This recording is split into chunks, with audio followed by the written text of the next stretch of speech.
All right, good morning, everybody. Today is Tuesday, September 9th, 2014, and this is Before the First Cup with Jules on UCY.TV. Good morning, everyone. That kind of snuck up on me. I must have gotten out here with like 30 seconds to roll, and what's weird, the Skype this morning, I logged in, and it would launch, and it would do the 30 seconds of being online, and then you'd get the kind of grayed out box Skype that says Skype has stopped working. So a couple times I had to reboot Skype, and it seemed to be okay, but when I just called into the network, another strange thing happened. I was muted on my mic. I don't know what it sounded like to you guys, but in my headphones, I was getting the typical sound that you would get when someone else was on the line and there was a lot of background noise. It would step on all the audio. So I don't know why that was happening, because obviously if your mic is muted, you shouldn't be hearing anything. So, hey, NSA, good morning.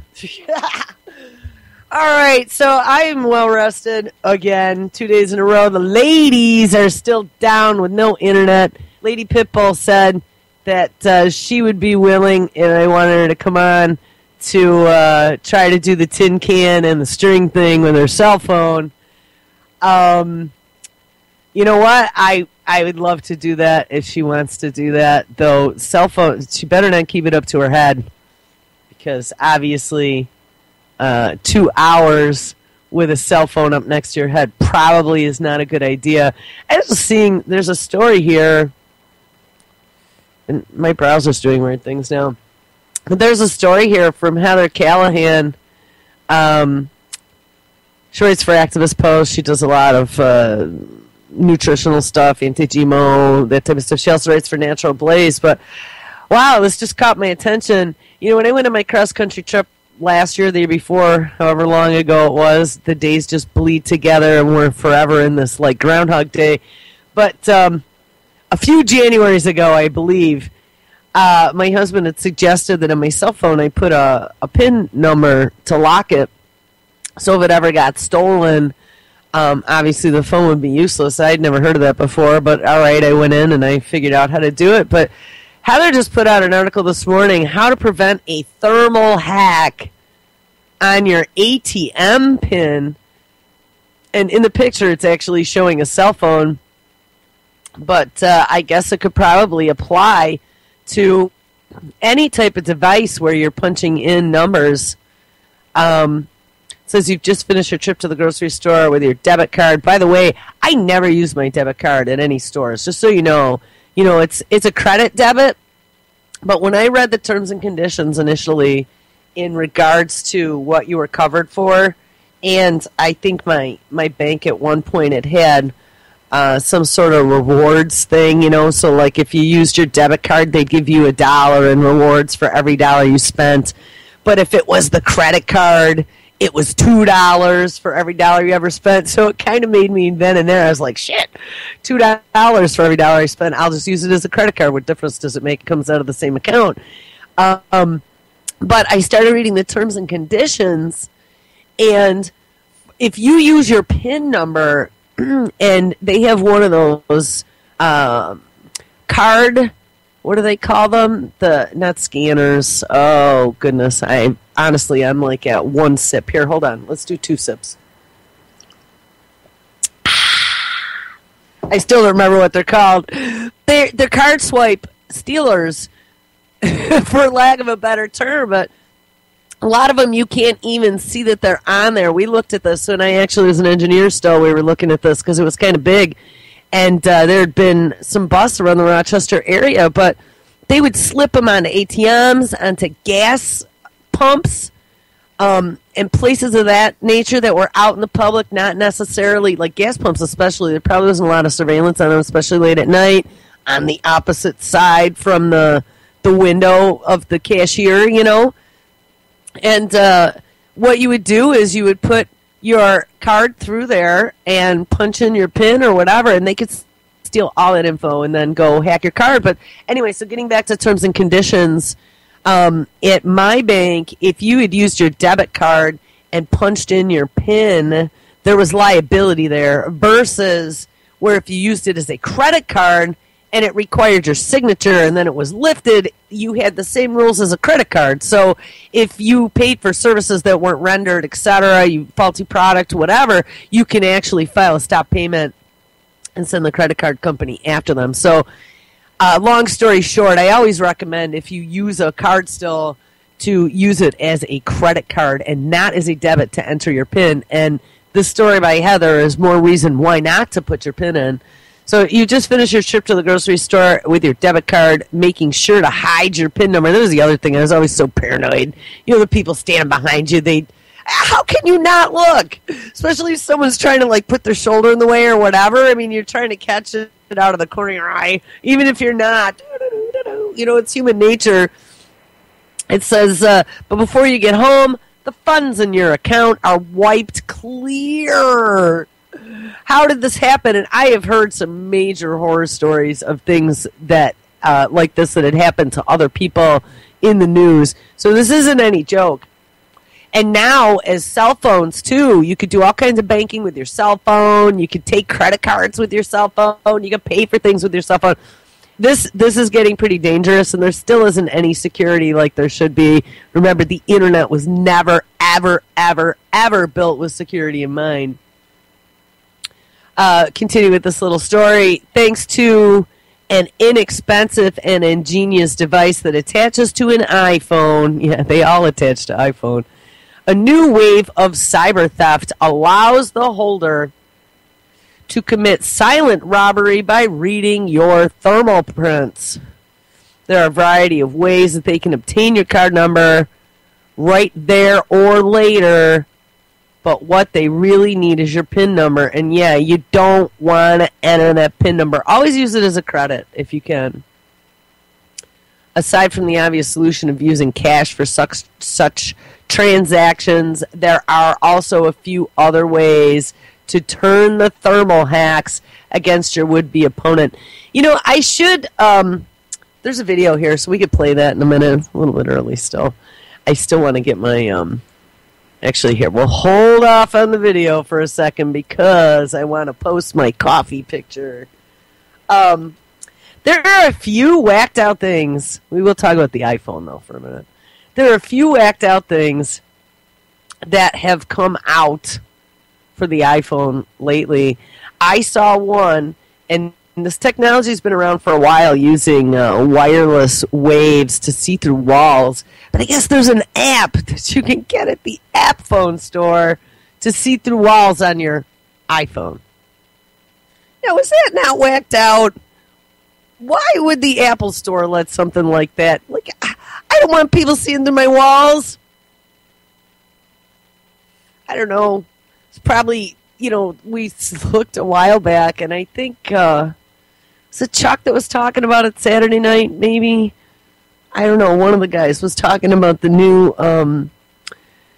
psychological online evaluations. I mean, they've had them for a while on the web. I had done a few postings about that. Took a screenshot of the psychiatrist's picture going, oh, what's your problem? Of course, it's like some hot chick that they're making out to be some psychiatrist with like a little chat box next to her. What's your problem? Tell me. So, you know, every dumbass is going to go out there, oh, let me tell you all about my guns. And, you know, I mean, I can't even believe that they think that people would fall for it, but I bet you many, many, many lonely hearts do. I want to see the hot guy psychiatrist. Then maybe I'll think about it. But there was a DARPA app that they've been experimenting with in the armed services to diagnose PTSD, and we talked about that probably 6 months or so ago. And that was something now that they were going to be rolling out to commercial psychiatry. So, you know, at some point, Bill Gates has said it a few times in the recent past about how all of our jobs are going to be replaced by robots. You better believe it. You know, last night during Daniela's show, it was part 2 of the interview with Brad Wilson, who was an organic, I believe he was an organic Iowa farmer, talking about getting rid of subsidies to farming and how that would help cure Wall Street using derivatives and making money on, jacking the prices up on food. They wanted to have like a floor and a ceiling on food prices. And, all of that, I could tell you, my husband's uncle is a farmer. And all the family events, we've had conversations just about the economics of the situation. And he's always said the same thing: get rid of subsidies. You know what? It props up wannabe farmers who don't deserve to be in the marketplace to begin with. And so then you have all these competing farmers, and that's why your prices are low. If you had the serious farmers, the ones who knew what they were doing, the ones that have an operation, and you just let them go without subsidies, they would all be happy and they'd be doing all right. So anyway, one of the things that came up in chat, and by the way, if you missed it, chat was a riot last night. We had a great time. So all the guys that were there, thanks. That actually made my night. I hadn't had time to do that in a while. But one of the things that had come up was talking about some of the new farming technology. And I'm telling you guys, it's another thing that the eye is not on the ball, but drones, robo-bees, and all these autonomous devices are out there already being tested for crops. And, I just get flashbacks to the very end of the X-Files movie when they had that greenhouse. It was kind of a big hooped greenhouse out in the middle of a cornfield in Iowa somewhere. And they had all the bees inside that greenhouse, and they had all the corn, and you didn't know why it was nefarious or what was going on, but, they have stuff like that. Monsanto and Syngenta and those guys, they have stuff like that. They're big research labs, and they're researching all this GMO crazy shit. And, 1.0 is bad enough, but like we talked about yesterday with this RNAi, 2.0 is even worse. And the fact that it's the same technology that they're using in vaccines, they're using in DARPA mind control experiments, that they're now messing with in the food, that's got to be a big red alert. And now let's mix in the drones and the robo-bees and the surveillance and the crop picking. Freaking illegal immigrants. And they use them up here too. The illegal population, there's a lot of farms up here. So, you have migrants that travel to help harvest. It's a big business up here, and that's how a lot of farmers survive. But you get harvest drones, especially like government-subsidized harvest drones. Even your illegals are going to be out of a job picking strawberries. How the hell are we going to survive when there are no jobs? I see these social robots now. They're getting ready to launch, and now they're talking about, having to come out with a moral standards body on how to interact, and they can read your emotions. They have this facial recognition software now that can determine what your emotions are and try to preempt you from getting road rage on the road. They want to integrate them into dashboards into cars, and it's, like I said yesterday, it's going to be a chicken in every pot with these new robots for your children and for the elderly. And it just, to me, we've just gotten to a point where technology has overtaken the intelligence of the masses. And it's been that way for a while. Dumb and user friendly was always kind of something that I said. But it's true. Has to have a nice, happy user interface like Apple. That's why Apple really took off price-wise. That's why their stock did well and their products did well. Big, colorful buttons and easy to understand. Windows, of course, used a file system, little tiny icons, and it wasn't very... oh, God, my brain isn't working for vocabulary yet this morning. It wasn't very aesthetically pleasing in Windows, unlike Apple products.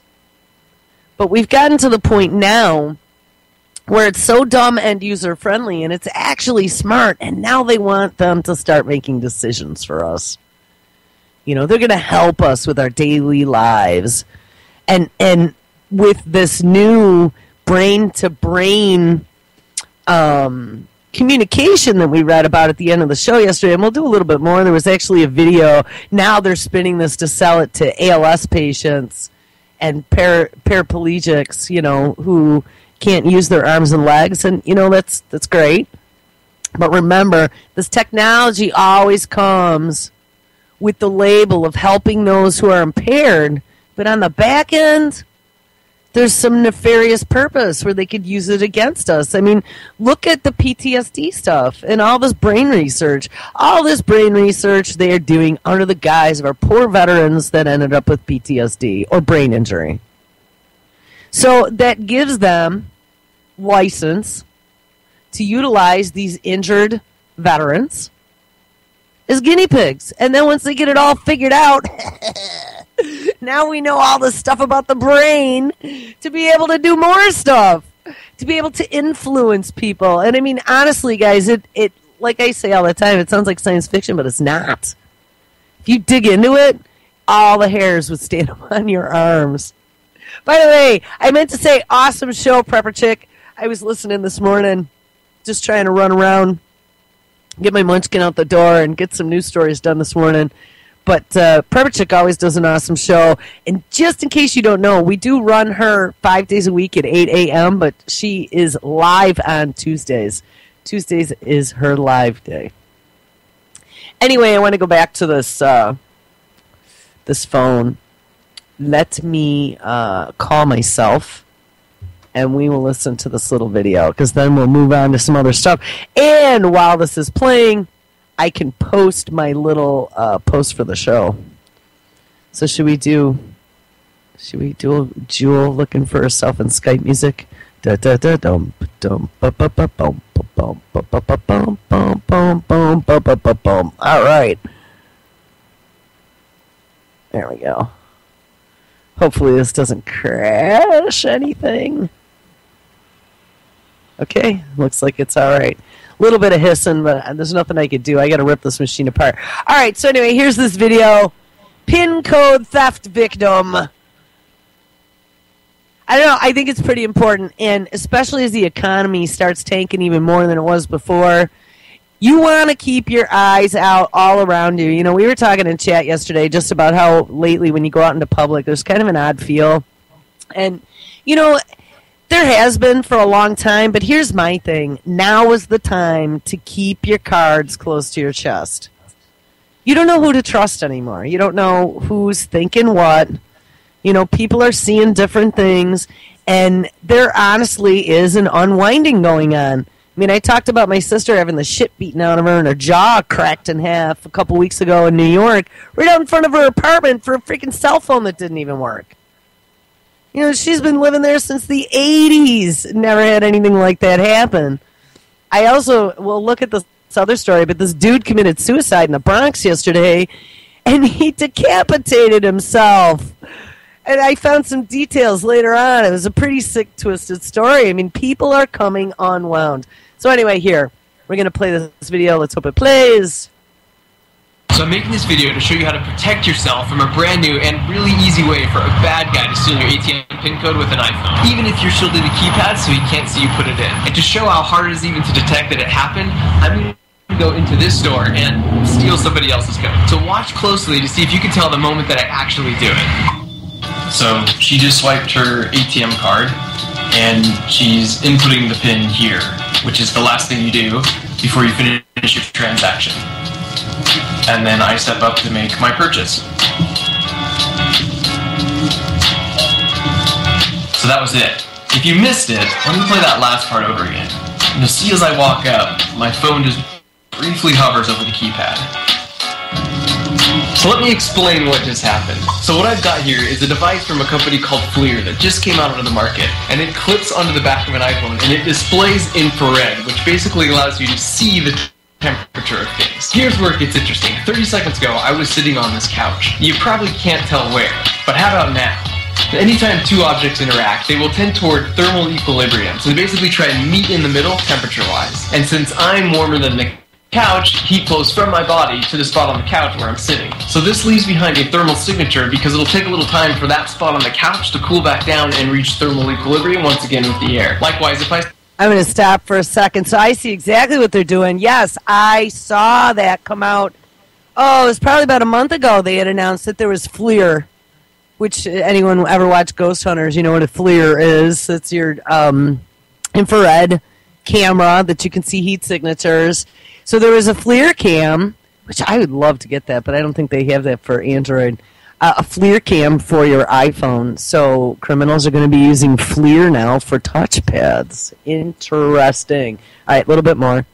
Set my warm hand on the cold wall. Afterwards, my hand is slightly colder, but the wall is slightly warmer where I touched it. And as you probably guessed by now, your fingers leave a thermal signature when you type your PIN code into a debit card machine like this.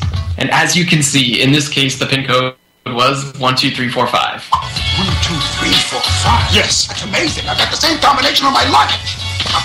And it gets worse, because since the heat signature fades with time, the bad guy can figure out the order in which the keys were pressed, because the hottest button is likely the one that was pressed last, and the dimmest button is likely the one that was pressed first. So after doing some digging around on this, I was able to find a paper that was published about this method by some researchers at UCSD several years ago. According to their data, they could guess the right PIN code numbers 80% of the time if the image was taken right after. And if the image was taken a full 1 minute later, they still had a 50-50 chance of getting the numbers right. The scary thing is back then, infrared cameras cost $10,000, and it would be really hard to discreetly sneak something of this size into the store. Now, an infrared camera looks like an iPhone case. They're a couple $100, and you can get them at any Apple store. However, there are two pieces of good news here. The first is that this won't work on all keypads. For example, metal keypads reflect IR like a mirror, plus they're highly thermally conductive, which dissipates the heat quickly, which doesn't allow for a thermal signature to even be left behind. However, I still found plenty examples of rubber and plastic buttons in my area that definitely left behind a thermal signature. Not to mention the other applications beyond PIN codes, such as door entry systems. The second, and this is the real point of this video, is that it is really easy to defend against this by simply resting your fingers on other buttons as you type in your code. As you can see here, this simple precaution makes a meaningless thermal signature. So spread the word, because it doesn't take any extra effort or time, and it makes this potential threat a complete non-issue. Oh, and finally, if you are part of the 11% of the population whose PIN code actually is 12345, consider this sage advice. Change the combination on my luggage. Yes, sir. Ah!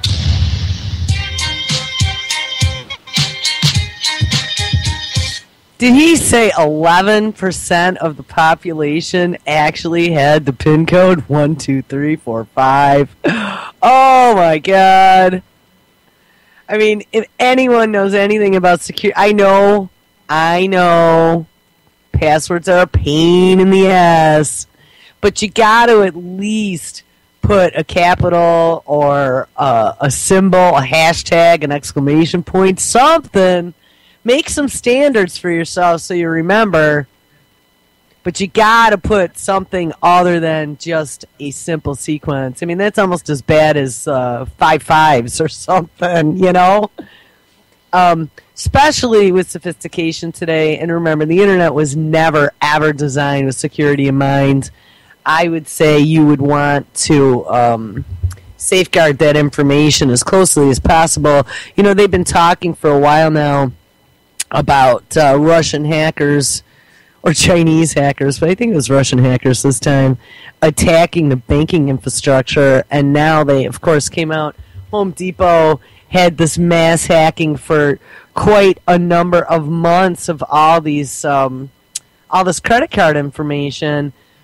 You know, this is all going to lead to biometrics. And we had talked a few weeks back about some report I heard on BBC that I was really shocked. And I still got to drop this to Brandon because I totally forgot. But all over Africa, they're using biometrics now in Kenya, Guyana, Senegal, and Nigeria. They have biometric systems. And actually, it's not on the people, though. It's on the public servants. So that was kind of an interesting twist on that, to help cut down on corruption and double dipping, dead people getting paychecks. But, you know, they've wanted to put a chip or some sort of specialized ID into credit cards for a long time now. And at some point, that's what's going to happen with all this stupid shit going on.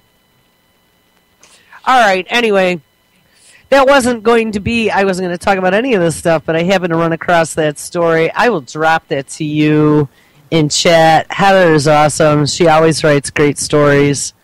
Here we go. Boop! Good morning to everybody in chat. Yes, I am here this morning. We'll see. Actually, you know what? I think Pigmine did a video, too, on the iPhone seeing through walls. Let's see if we can find that. Because that was something that most people wouldn't believe, but like I said, there have been stories about this coming for a long time. I remember Madison doing a story on it. Oh, yeah. Basically going to give your iPhone a sixth sense. Once you look through this new camera lens, you can see which items are hot, like my head, or cooler, like my fingertips. We really think that this is going to be a game changer in terms of the capabilities that one can enable with a cell phone. For the first time ever, a heat-sensing camera is available for the everyman. Oh, yeah, I guess it is. It's the FLIR camera. All right, here. For the iPhone 5, the camera attaches like an extra case. The battery lasts about 2 hours, and it's slim enough to fit in your pocket. It really enables a different level of perception once you attach this to your mobile phone. Not that techies need an excuse to buy one, but FLIR imagines many real-world uses for a heat-sensing camera. Run hot water through your pipes to find a leak. So you can see that area right there is where the hot water is leaking through into the ceiling. Or take it camping. Verify your fire is all the way out or see animals in the dark. The product isn't even out yet, and CEO Andy Teach already has thermal pictures of his dog on his phone. Significantly smaller, lighter, and draws considerably less power. This is the Lepton lens. It's about the size of a pencil eraser. In the past, if you wanted a thermal imaging camera, it would cost you anywhere from $1,000 to $1 million. This iPhone attachment costs $350 and will be sold at Apple stores starting in August. FLIR has already asked app designers to come up with their own ideas for the camera. We've had over 2,000 respondents on the developers site at this point. Those apps will come out as soon as developers get their hands on this new product. I mean, it is cool because, FLIR... Hold on, let me kill this connection. This NSA open mic is just so irritating. It is cool because FLIR cameras, I looked pricing up a long time ago, and holy crap was it expensive. So for a few $100, you can now have one as part of your little iPhone fun package, which I don't have one. There's a lot of reasons for that, but I'm going to dump all cell phones here at some point. Tracking, surveillance device. So it's really cool. But do we need John Dumb Q Public, every John Dumb Q Public with a FLIR that can see things? I don't know. That to me doesn't seem pretty smart. I guess it would be kind of cool for making sure there's no intruders in the woods as you're being stalked. But I don't know if I want every Yahoo having a FLIR camera that they can spy on me with. That just doesn't seem smart. At least from people who, want to be able to disappear if need be. One of the things, hey, Blood, good morning, Blood. He was asking in chat if there was a way you could wear gloves or something to not show a heat signature. And I was saying maybe asbestos gloves, but one of the things that a bunch of us in conversation had come up with at some other time, they have FLIR cameras for drones as well. And we were discussing those dollar space blankets. You know the ones I'm talking about, the silver reflecty ones? You can get them, emergency blankets, put them in your trunk, especially up here in the Northeast where we get shitty winters. You want to keep something like that, or a wool blanket, but those little emergency blankets are great. You could keep one in your purse or, in your backpack zipper pocket or something in case of an emergency. And we were postulating if those space blankets would actually help you hide from infrared cameras. they reflect all your heat back inside and not let them out. So if anybody's got an iPhone with a FLIR cam, that might be a little experiment that if you want to try it out in your backyard and get back to me, I would be very interested in the results. Because, like I said, I don't have an iPhone and I don't have a FLIR camera, but I would think that something like that with those cheapy blankets might be a solution. And at some point when the drones are looking for you and you're hiding in a tree stand in the woods, might come in handy. One thing I wanted to search on here, since we were talking about it, was farming technology and drones. Because, we had talked about this, like I said, in... Oh, yeah, here we go. We had talked about this in chat yesterday, and it sounds pretty crazy, but it's not. I'm going to read a couple headlines. Cheap drones give farmers a new way to improve crops. The farmer and the drone. High-tech farmer deploys drone to spray crops. Drones, eye in the sky. New tool on high-tech farms. National Geographic. What happens when farms go high-tech? When this all started, too, was... if you remember that cow getting out, I don't even remember what state it was, maybe Nebraska, someplace like that. It was some out-of-the-way place. And they used a drone to find the missing cow. Do you remember that? And it was in the neighbor's yard, and he got arrested, and all this stupid shit. And I was like, gee, that's a good use for these multi-million-dollar drones that our police departments are getting as overstocked military 1033 program from the military. But I'm telling you what, it was setting precedent. And the next thing that came from that is that the National Park System was talking about using drones to patrol and survey these expansive parks. Again, good idea in concept, but not a good idea when you realize that nowhere near you is ever going to be private anymore. There was another case as well of some gentleman, I think he was busted for growing pot or I think it was a drug deal, actually.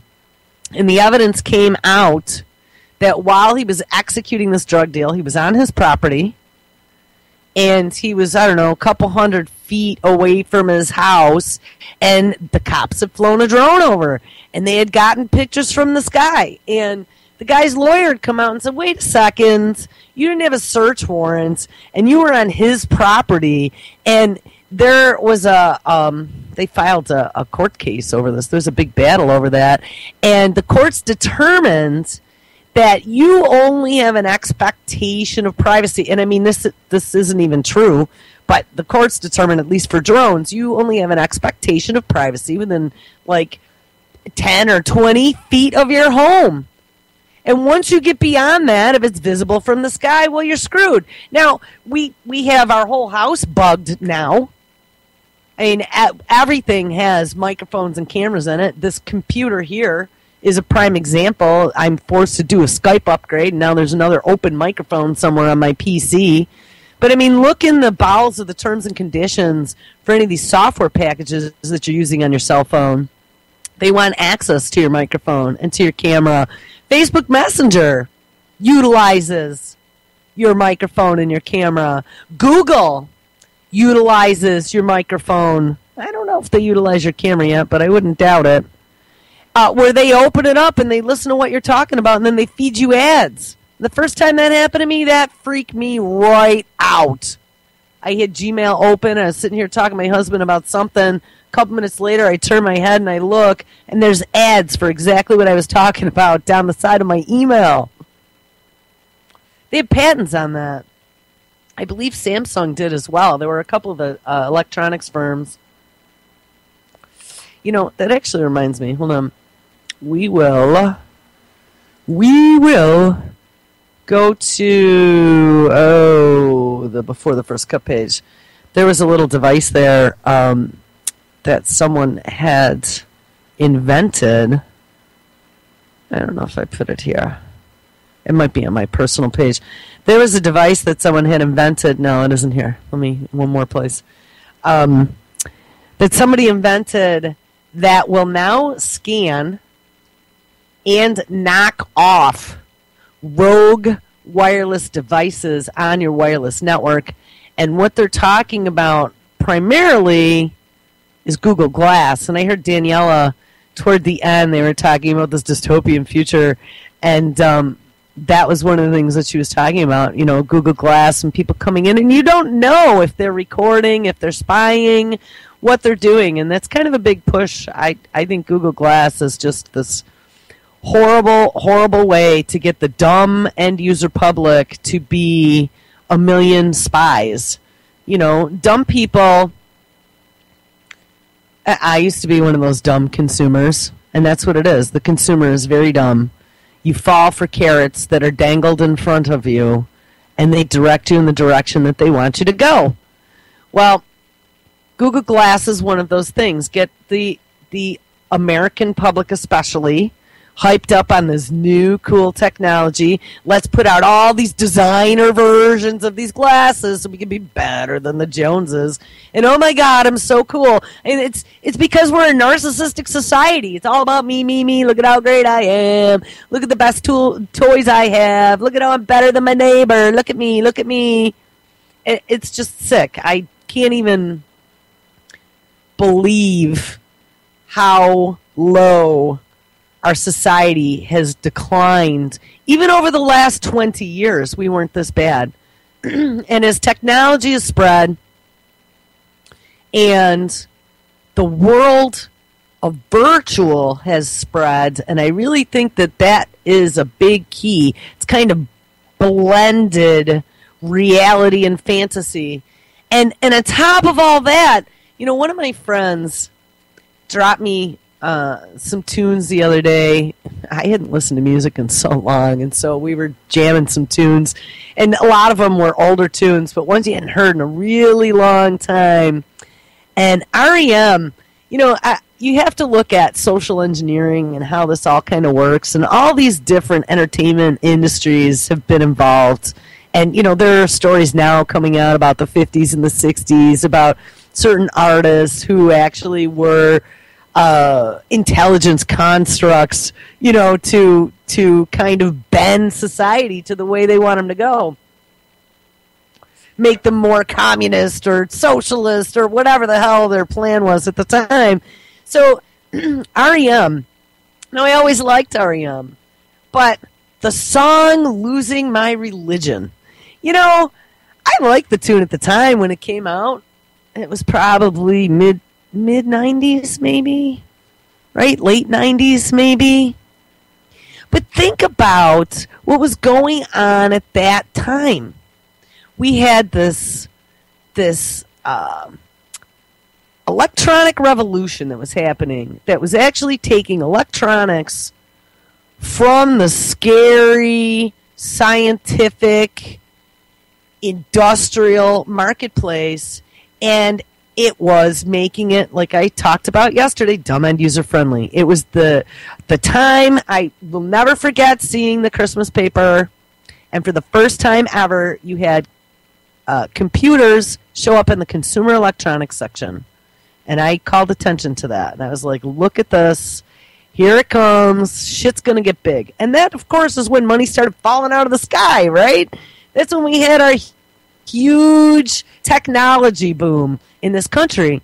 But what went along with that is a complete loss of socialization. People started getting sucked into the machine mentally, as well as, at least hypothetically, physically. And you're sitting in front of a computer all day, online with your virtual friends, reading virtual news. You know, everything has become virtualized. And so you've lost face-to-face friendships. And not all of them, but I got to tell you what, I definitely don't socialize as much now or go out places that I did back in the 90s. And yeah, I'm older, but look at children. You know, we talked about this too. Go outside on a summer day. How many kids do you see out there riding their bikes or playing hide and seek as a big group? You don't. And if you see kids out, if they don't have parental chaperoning, how many stories have been out there this summer even of parents getting arrested for letting their kid walk to a park at 10 or 11? I mean, absolute absurdity. There was some woman, I'm pretty sure it was the kid playing out in the front yard. The cops showed up because someone called about an unattended child. And that's not right. Unattended children were something that we all did. And yes, I understand the world is a much more dangerous place than it used to be back in the 70s and the 80s, but is it really? Are there really more freaks out there than there were? Because I'll tell you what, there are a lot of things that you read in retrospect that you're like, wow, there's a lot of freaky shit going on in the 70s and the 80s that we just didn't know about because we were kids. So I don't know. I mean, I had a few strange experiences. Strange cars follow me when I was out on my bike riding miles to my friend's house. Crossing the busy 4-lane highway, unattended. We all did shit like that. Going to the beach down the 80-foot cliff with the metal stairs hanging out of the shale for a bonfire and beer my parents didn't know about. So, I don't know, I kind of got off on a tangent there. But getting back to social construction, a song like Losing My Religion, not that religion was ever a big thing for me. I was very anti-religion. I had a mother who was raised very strict Catholic, who then realized at 20-some years old that it had been a whole bunch of bullshit brainwashing and had raised me to always ask questions because of that. And she allowed me to freely explore and decide whether or not I had any interest in religion or not. And I got to tell you, what that allowed me to do was to back up the truck and to look at it from an anthropological perspective across the spectrum of different societies. And so I read all about different religions and tried to look at the archaeology behind it. And I mean, I love ancient religious artifacts, especially like back in the medieval times. I mean, the artwork was just incredible. I just love that stuff. I can't help it. But I mean, and how religion was always tied to government. And you realize when you look across the board, there are two things that are going on. Yes, there's the spiritual side of things, which allows you to get some mental quietude and to find your inner compass. But then there's the authoritarian part of it, that the people who want to maintain control built into it, right? The fairy tales they told you about the man sitting in the freaking throne somewhere in the sky, who's going to eternally damn you if you don't do what he says. And when you look at that shit, that's the stuff that in the 90s especially really started to fall apart, along with the family unit. Especially when money was falling from the sky, everybody wanted a piece of the pie. Everybody had money to have 2 cars and put their kids in daycare and go on vacations and feel good about themselves because of it. And so I think at that point, the family unit fell apart. Technology filled a big hole. It allowed us to communicate globally and make all these new friends. But in the meantime, we lost our connection to humanity. It was the very first step. And though I never agreed with religion, and I really hate to admit this, so don't hold me to it, but I'm going to tell you, some people need people to tell them what to think. And not that religious dogma is what to think, but at least somewhere in there, in most Western religions anyway, there was some sort of moralistic code.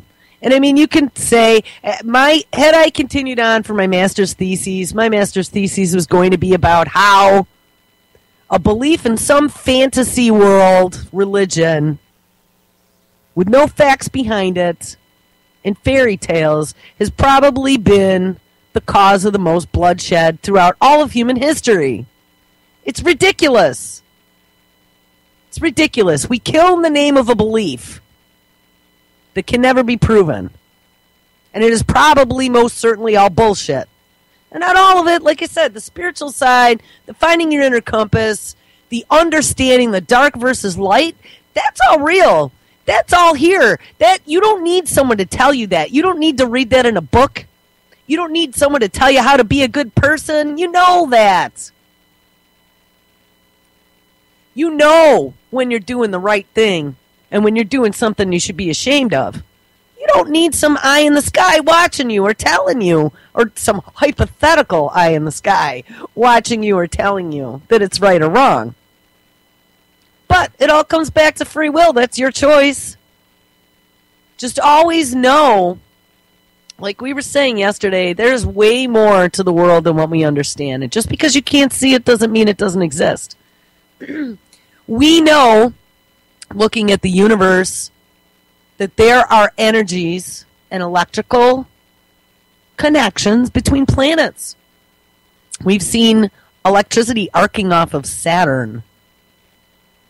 There's all kinds of things that we can see with like FLIR cameras and all of the infrared, UV. Go out to Soho. I think there's 6 different telescopes on different wavelengths of light. And most of them we can't see with our eyes. Doesn't mean that the other wavelengths aren't there. Well, I truly believe that good intentions versus bad intentions, light versus dark, they all have an influence on our environment. I don't know. I don't subscribe to the sit here and have positive thoughts and good things will happen to you. But you could see it in basic science. For every action, there's an equal and opposite reaction. I mean, if you put out bad energies and you're in a bad mood and you're yelling at everyone around you, what do you think you're going to get back? Most certainly not lots of happy people kissing your ass, that's for sure. Narcissists tend to forget that. Narcissists typically have temper tantrums and then expect everyone to come kiss their ass and can't understand why nobody wants to be around them until they need to be. Or until they want more abuse. It's just how it works. And then we can get into all kinds of the psychology of the situation, but that isn't what I want to talk about today. Anyway, I was getting back to religion. And I don't even know how I got here, but I'm going to finish this thought. With the loss of religion, with the REM song, Losing My Religion, that's what I was talking about. Was that song, and it was a huge hit. And as people are getting sucked into the machine, and this huge hit comes out, and the lyrics start talking about, all the reasons why you're losing your religion and why you shouldn't believe anymore. And money's falling from the sky, and technology is booming, and everybody is happy and spending and in a Bernaysian freaking orgasm. Our society actually disconnected from humanity. I really think that if I look back historically in time, that was a very, very significant time period. Bill Gates was right in the middle of it, too. Bill Gates was the one that was sitting there fueling all this. Windows, Windows, Windows. World all speak one language. Oh, Y2K's coming. Upgrade, upgrade, upgrade. And again, more money fell from the sky. And then it led us all to here. I mean, shortly thereafter, we had September 11th. And here we are now. I believe it's 13 years, yeah. And look at where it got us to. That was a pivotal moment. So anyway, all right, a couple things we're going to talk about. I want to talk about this surveillance, since that's where we started. The world's first Google Glass detector for sale soon. This is pretty interesting. I really think if these aren't expensive, I would like to get one. a friend, my rocket scientist boyfriend from college, and I had discussed building something like this at one point, not for Google Glass, but in general for being able to scan a room and pick up rogue connections, for bugs or whatever. Who knows what you got today? Whether or not something's turned on your cell phone or your TV, or, in the old days, they used to sneak in your house when you weren't home and put it inside your lamp or your outlet on the wall. Go back to the old days of James Bond. But now it's as simple as hacking or hijacking a wireless connection or your cell connection. It says earlier this summer, Berlin-based artist and coder Julian Oliver released Glasshole.sh, a simple and free piece of software designed to detect Google Glass and boot it from any local Wi-Fi network. That DIY idea, says Oliver, was so popular among Glass's critics that he is now offering his cyborg foiling hack to the masses in a much more polished form. An easy-to-use commercial product selling for less than $100. Hey, let me go back here, too. Going back to Google Glass, we talked about this again when it first started rolling out, and you haven't seen much about it in the news at all lately. It's kind of just gone under the radar. But any dipshit who puts something like that up next to their eyes and gives Google, who has Ray Kurzweil as their head of engineering and is in bed with DARPA, that close of access to your brain is full-out retard. That's all I got to say. Your eye and that optic nerve is a direct connect to the brain. Do a little bit of reading about some of the DARPA research, even just over the last year with this brain project, and you will discover that not only have they been using implant chips and mRNA and things like that for mind control, but they've also been using frequencies. How hard would it be to beam out a frequency from a little device that's wrapped right around your temples and over your eyeballs with a wireless connection or a 3G or Bluetooth or whatever they're going to... I think Bluetooth is what I saw they were connecting it with. Wrapped right around your head. And, as a matter of fact, if you look at some of these, and we will look at this in a few minutes here, some of these brain-to-brain devices that they are now using, they just slip right over your head in the same location and can read your brain waves, people. They've figured it out already. There was a keyboard and a mouse that was brainwave controlled. And even before that, they had like this little flying drone thing that's brainwave controlled. With your thoughts, you can control things. It's not hocus pocus either. It's pretty simple science, at least as far as science goes. All right, let me finish the story. Later this month, Oliver says he will start taking pre-orders for Cyborg Unplug, a gadget no bigger than a laptop charger that plugs into a wall and patrols the local Wi-Fi network for connected Google Glass devices, along with other potential surveillance gadgets like Google Drop Cams, which that was the first I heard of that. I don't know what a Google Drop Cam is. Wi-Fi enabled drone copters and certain wireless microphones. When it detects one of those devices, it can be programmed to flash an alert with an LED light, play a sound through a connected speaker, or even ping the Cyborg Unplug's owner's smartphone through an Android app, as well as silently booting these potential spy devices from the network. That would give me a lot of satisfaction. Start screwing with them. Basically, it's a wireless device shield for your home or place of work, says Oliver. The intent is to counter a growing and tangibly troubling emergence of wirelessly capable devices that are used and abused for surveillance and voyeurism. And yeah, we forget about that. I mean, the surveillance pisses me off. And thinking about some overweight McDonald's Big Mac eating, slobbering scumbag sitting in a black van at the end of a corner of my street, enjoying the private videos that he's gaining from places in my house, pisses me off. But what pisses me off even more is to think that some pimple-faced little punk next door could have some technology he found on SpiesRUs.com, which I don't even know if that's a website, but that would make a good domain name, for $29.95, and be spying on my house as well. And if you remember that video from a few months ago that I played, where I felt bad for the girl because she ended up with assault charges, but it was on a beach. I think it was in Maryland, maybe. It was like up on the Atlantic coast somewhere. And there was this pimple-faced little teenage punk ass with a drone flying with cameras on it over the beach.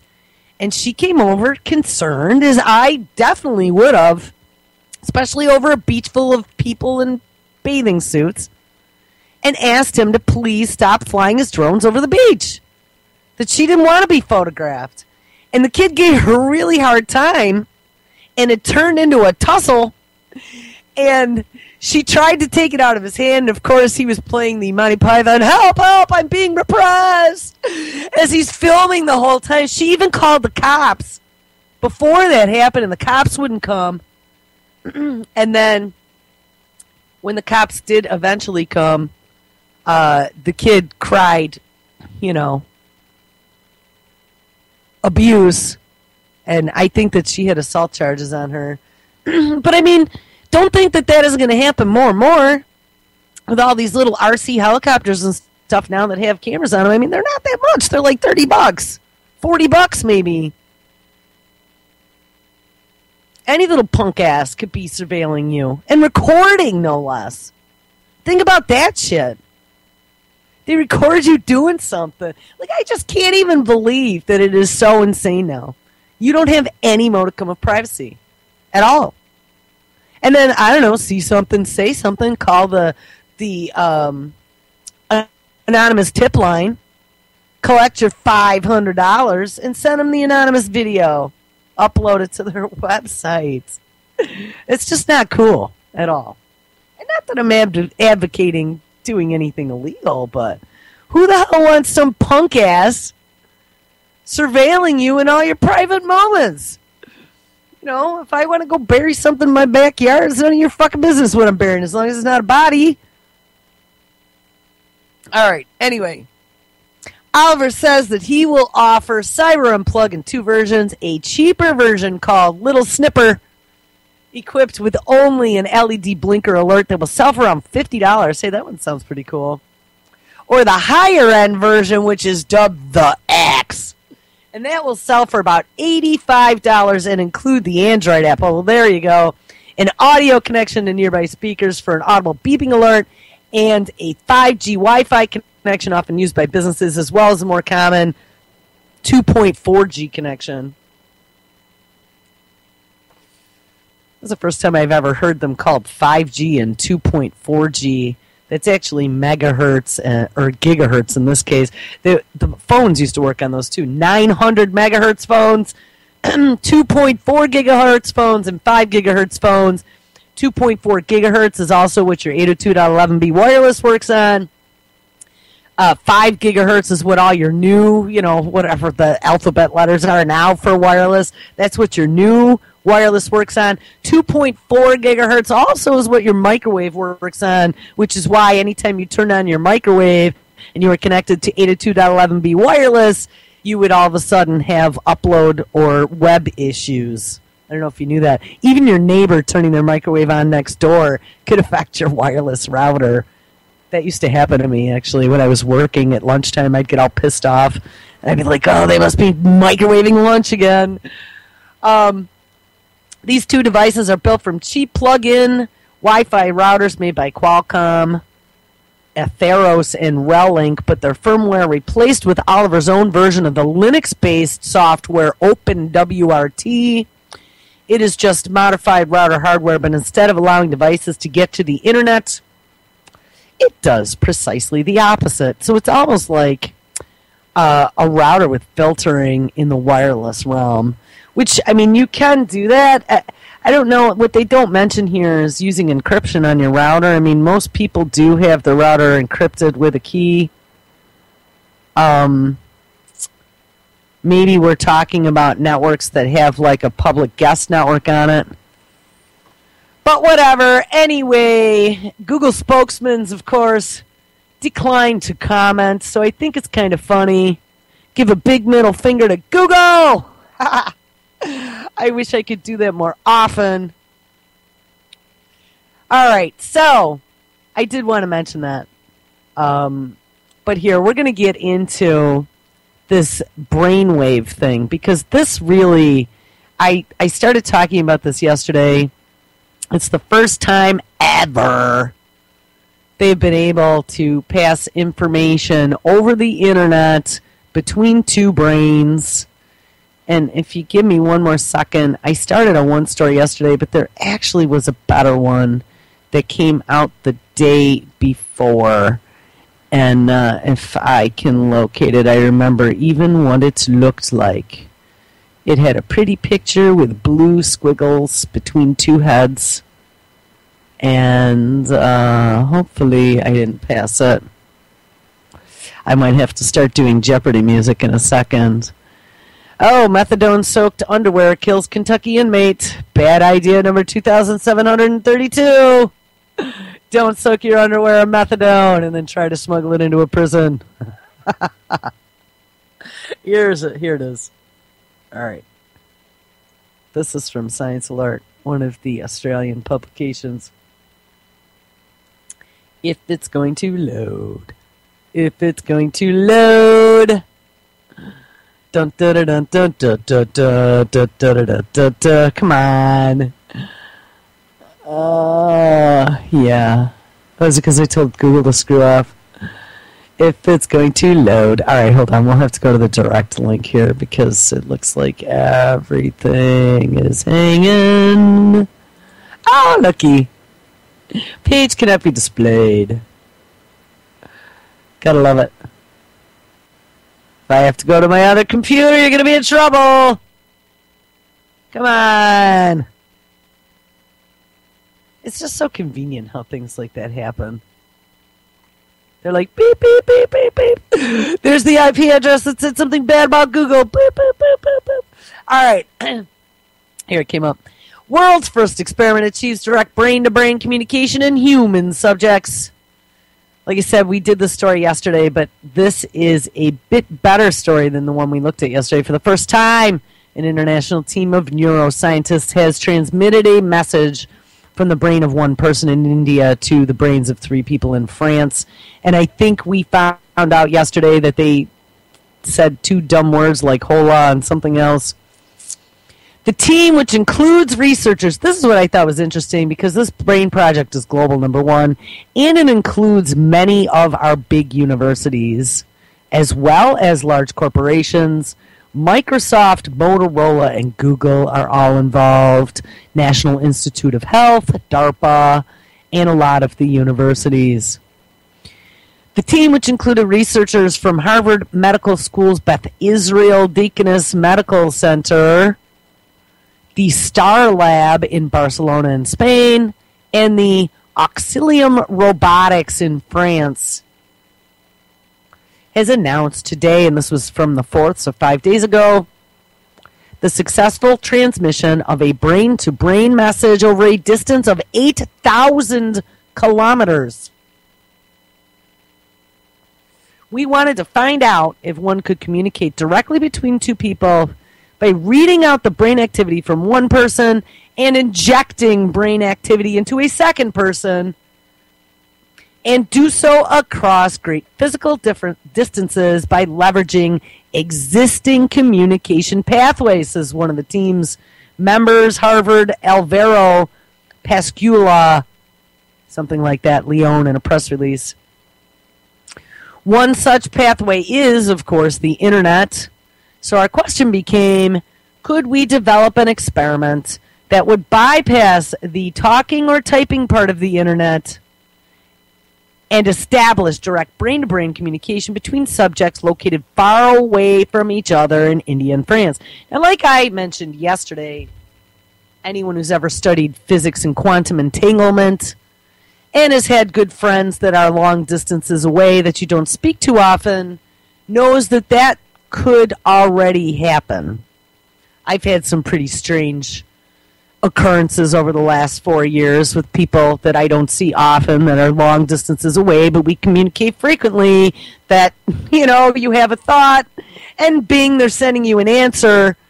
Kind of strange, and it's happened way more than even a handful of times. So I do have a few books on quantum entanglement, and per the science of the subject, they do think that it is very possible.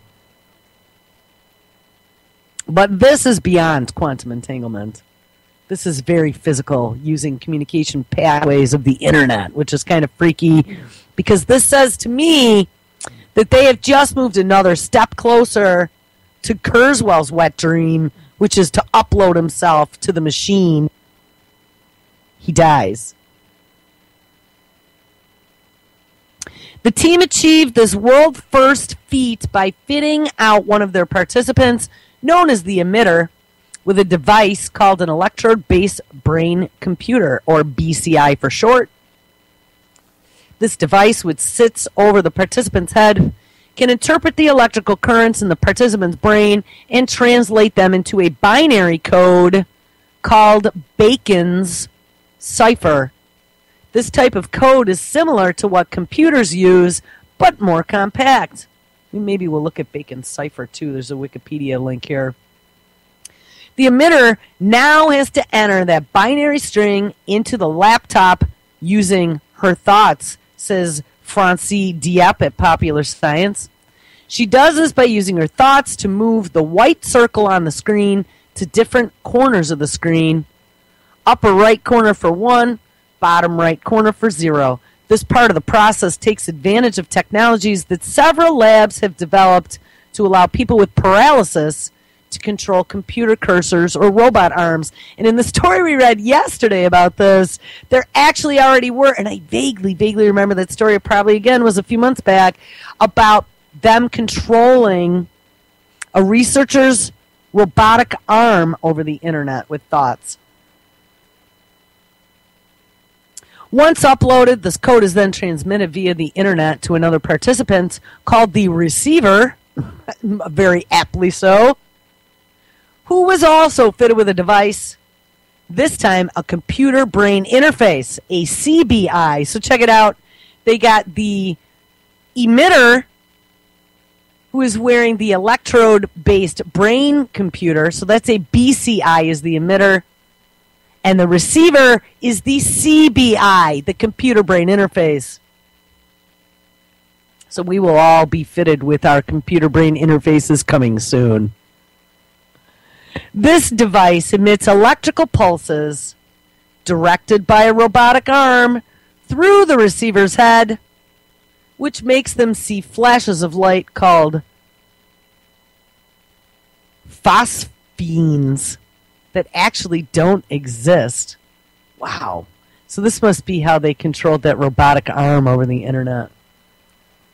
As soon as the receiver's machine gets the emitter's binary message over the internet, the machine gets to work. It moves its robotic arm around, sending phosphenes to the receivers at different positions in their skulls. So they are using flashes of light in your brain. Now again, there was that one story by Activist Post. I could dig it up after the show because I know where I have it posted, where they outlined 5 or 6 different ways that DARPA was working on brain control research as part of this brain project. Flashes of light was another way. Flashes of light was a way that they were making bad memories go away. It was part of that PTSD treatment they were working on for injured soldiers. It moves the robotic arm around, sending phosphenes to the receivers at different positions in their skulls. Flashes appearing in one position correspond to ones in the emitter's message, while flashes appearing in another position correspond to zeros. Exactly how the receivers are recording the flashes so they can translate all those zeros and ones isn't quite clear, so that would be interesting to know. but it could be as simple as writing them down on an actual pen and paper. While it is not clear at this stage what the applications for this technology could be, oh, really? It's not clear? It's a pretty incredible achievement. Oh, and the messages they transmitted, they conveniently brief and friendly hola and ciao. And the source for that was Popular Science. Here, I want to look into what this bacon cipher is. This device, which sits over the participant's head, can interpret the electrical currents in the participant's brain and translate them into a binary code called bacon cipher. This type of code is similar to what computers use, but more compact. All right, so let's see what it is. Bacon cipher, or the Baconian cipher, is a method of steganography, which is a method of hiding a secret code as opposed to a true cipher devised by Francis Bacon in 1605.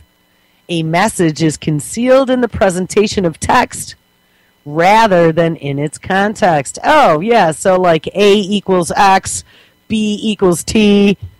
That's what it looks like to me just looking at this sample code. To encode a message, each letter of plain text is replaced by a group of 5 letters, A or B. It's replaced by a group of 5 of the letters, A or B. Well, that's 2 letters. This replacement is a binary encoding and is done according to the alphabet of the Baconian cipher shown below. Oh, so I guess there's already a Baconian cipher. I'm going to drop this for you guys. Yes, and it is related to Kevin Bacon through 2 orders of magnitude. I dropped that in chat.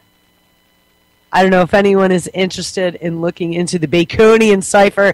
It's at wikipedia.org, and it is titled Bacon's Cipher. I will also drop this article about the brain-to-brain communication.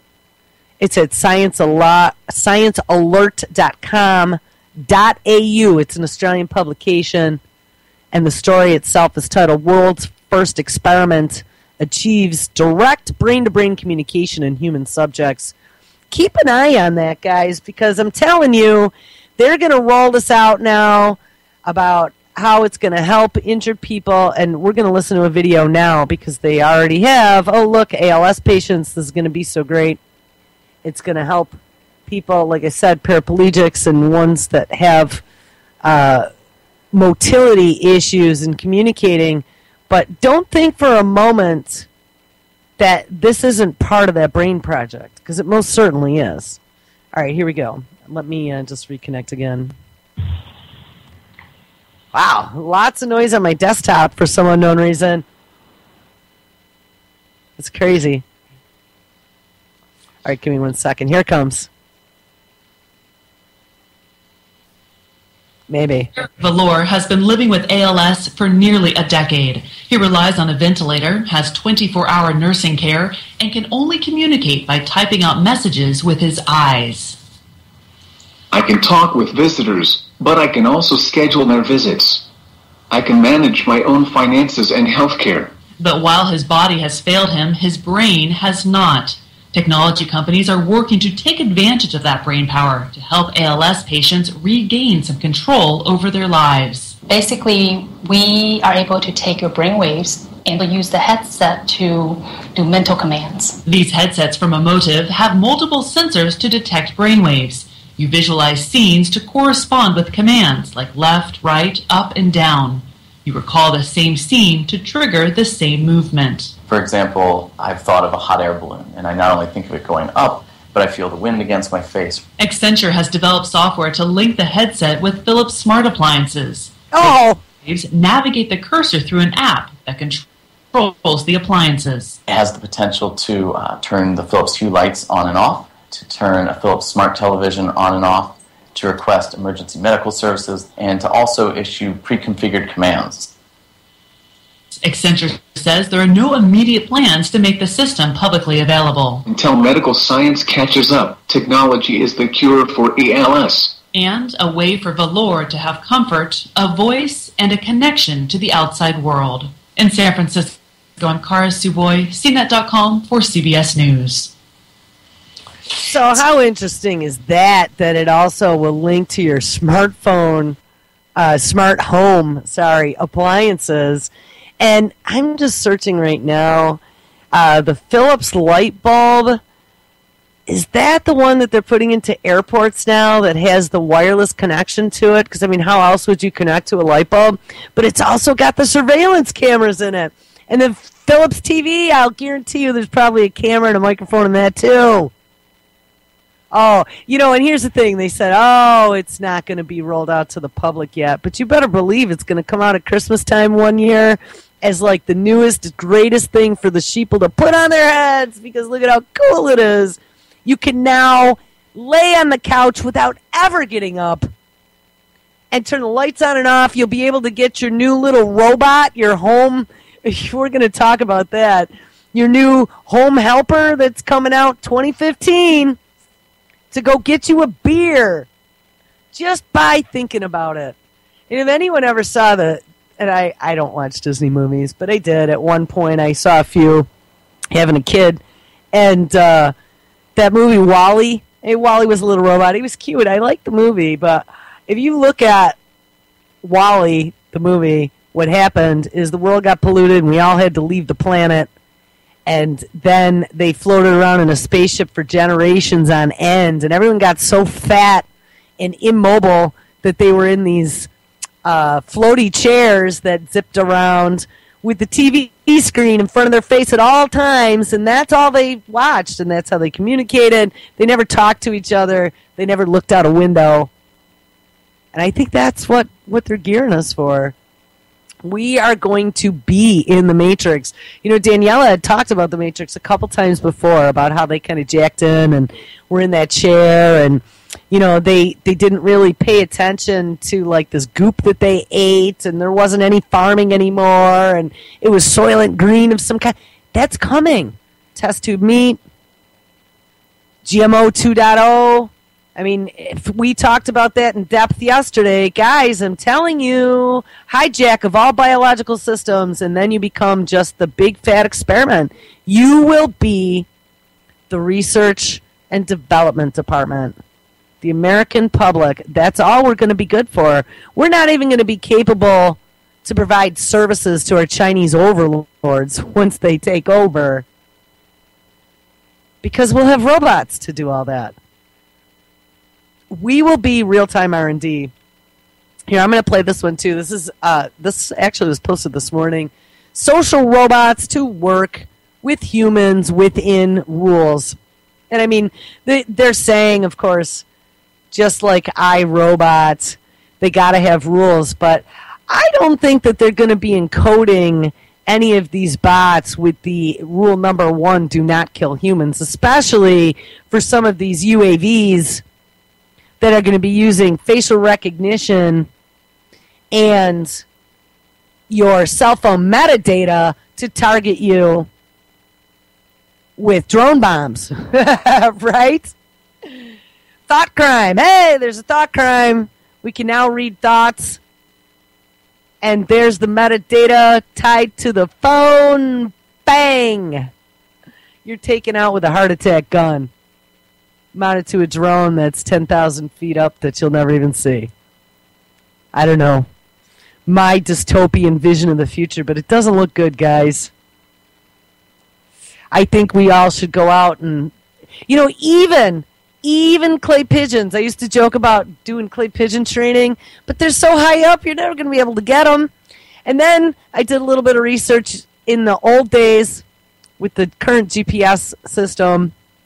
There were ways that you could do drone jamming, but there is a new DARPA solicitation out on FBO.gov about their new system that's going to be using gyroscopes and magnetics and some other stuff, so they don't even have to depend on GPSs anymore.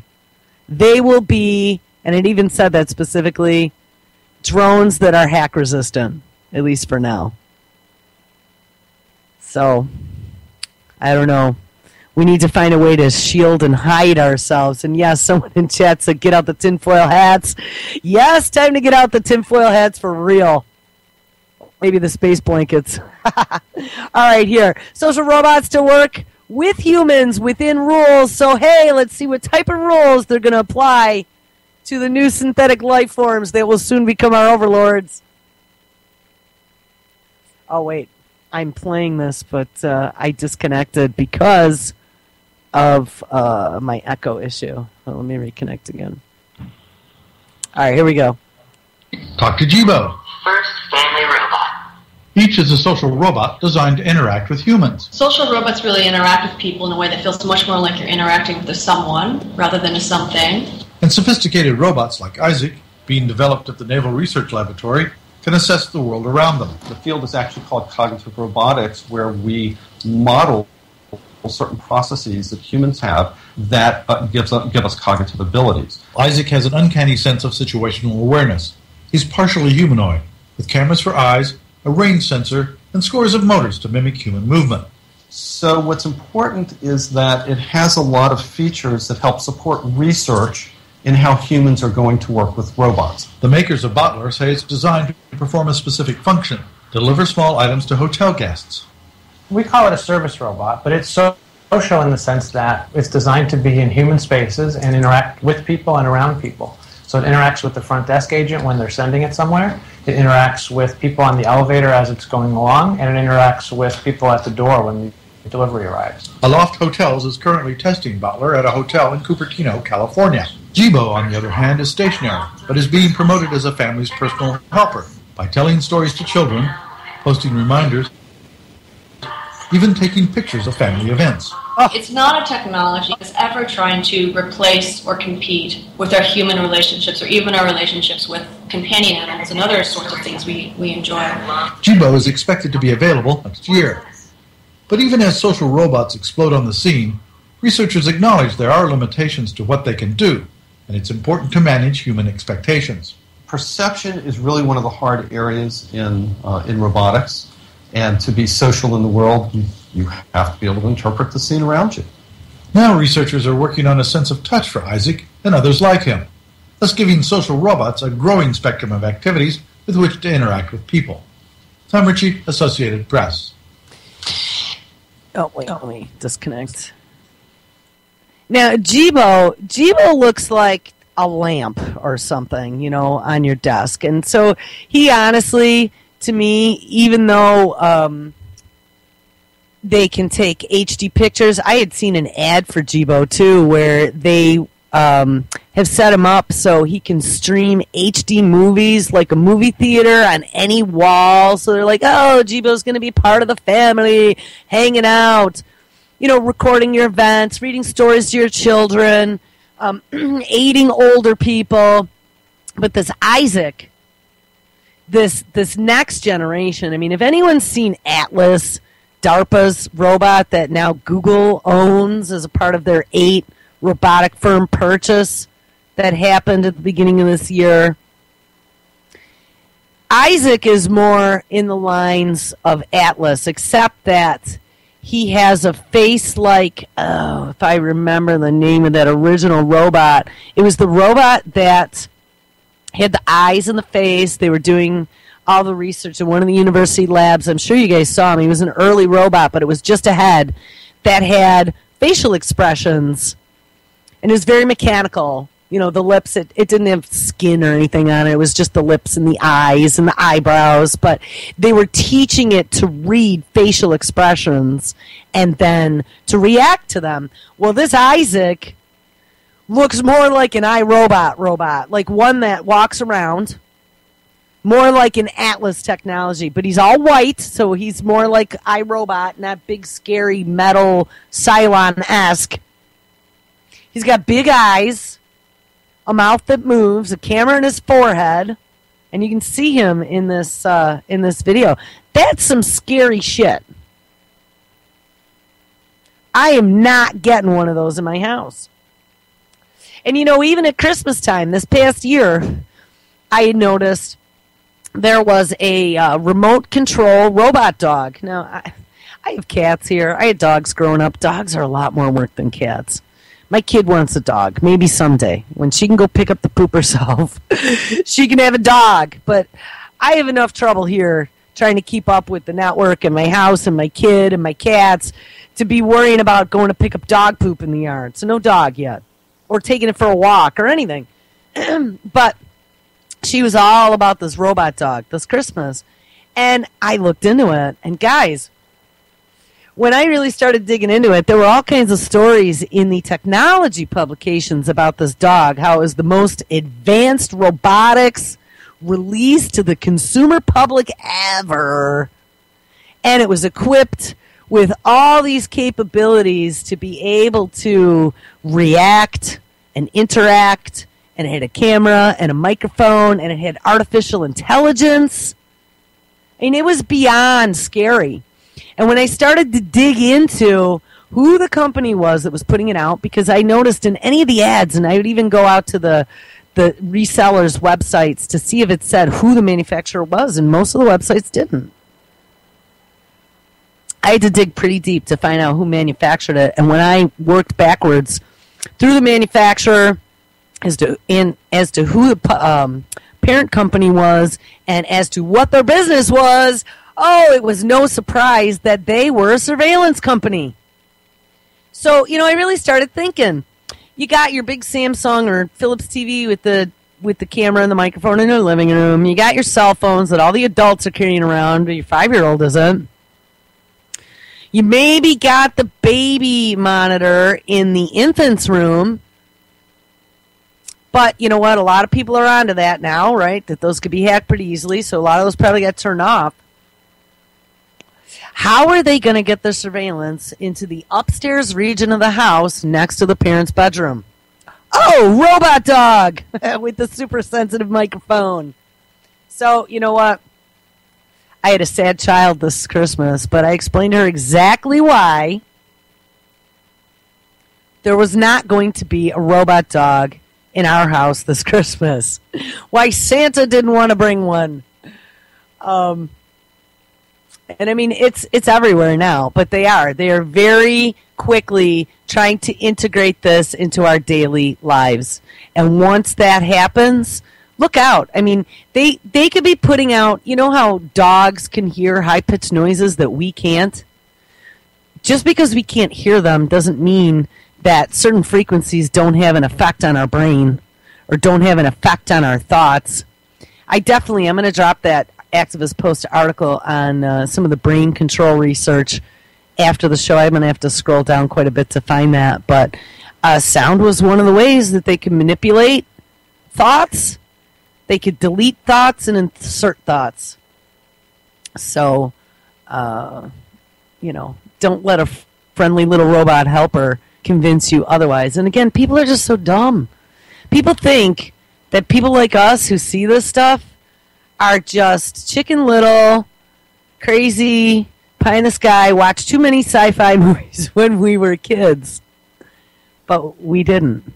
Those sci-fi movies actually helped us maybe get over the disbelief and go, holy shit, it's really happening. All right, so for the last half hour of the show, there's something I wanted to discuss yesterday. Actually, there were two things I wanted to discuss yesterday that I never got to. But we're going to look at one today, at least, maybe both of them. I don't know. This one isn't too long of an article, so maybe we can get through this whole thing. I have talked about nanoparticles many times. I've talked about the artificial DNA.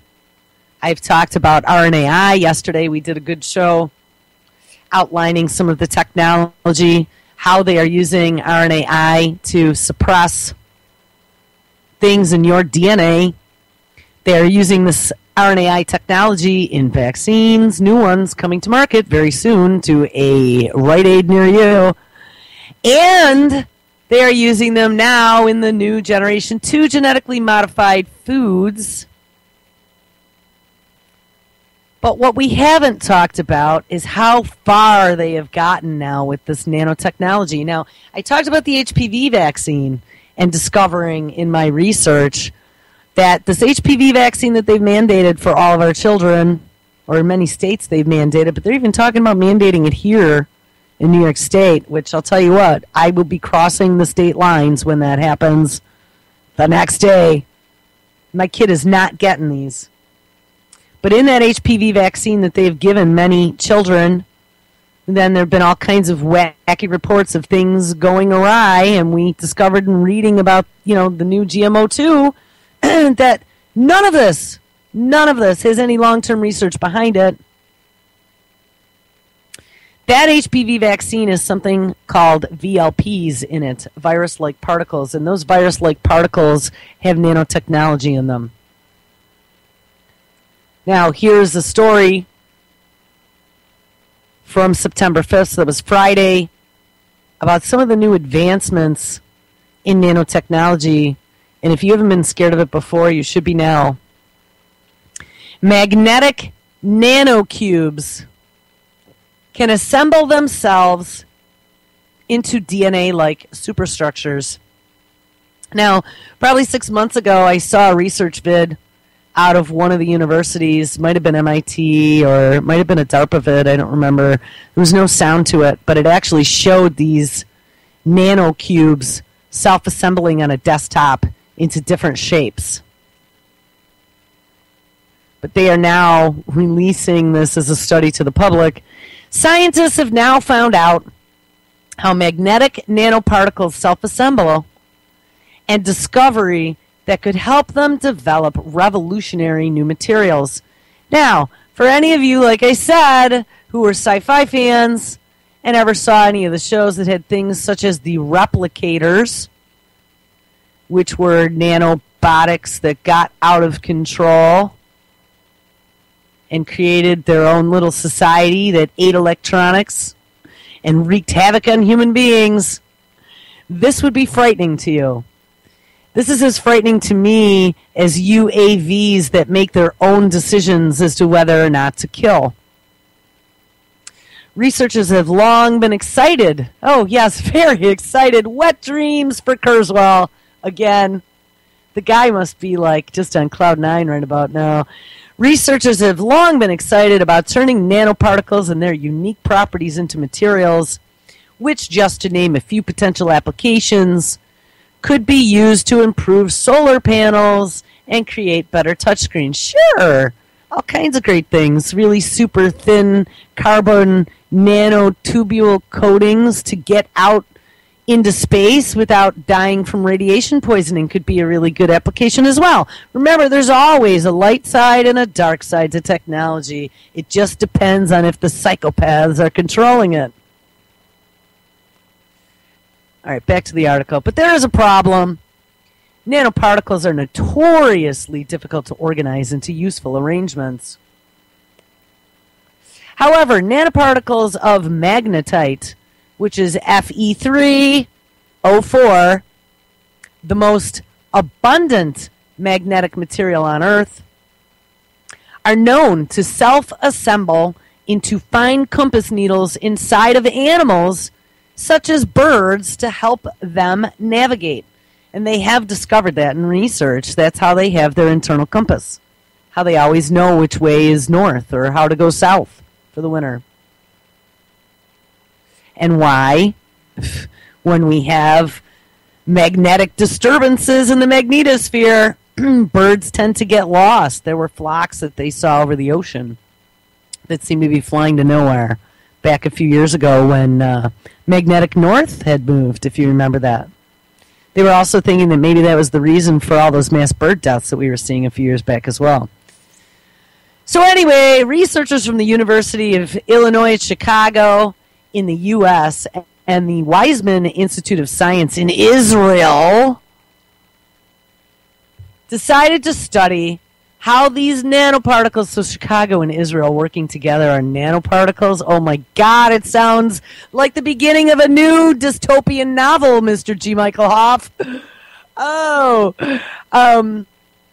They decided to study how these nanoparticles self-assemble and what influences their shape. Their results are published today in Science and reveal that in the presence of a magnetic field, magnetic nanoparticles will assemble into helical DNA-like chains. Now, guys, when I read that, I didn't have to read any further. So now we are experimenting, and not only we, Chicago, which is like the serpent pit, and Israel are working together on using magnetic fields to assemble nanoparticles into DNA-like chains. This can't have a good ending at all. Surprisingly, the helices, which I didn't know there was a plural for helixes, helices. Surprisingly, the helices were chiral, which means they're either left or right-handed, even though magnetite nanoparticles themselves don't show any chirality. That's the word of the day. Chiral or chirality. Try and use that in a sentence. By modeling the self-assembly process, the researchers discovered that the nanoparticles self-assemble into chiral helices because of a range of competing forces acting on them, ranging from the magnetic force to temperature.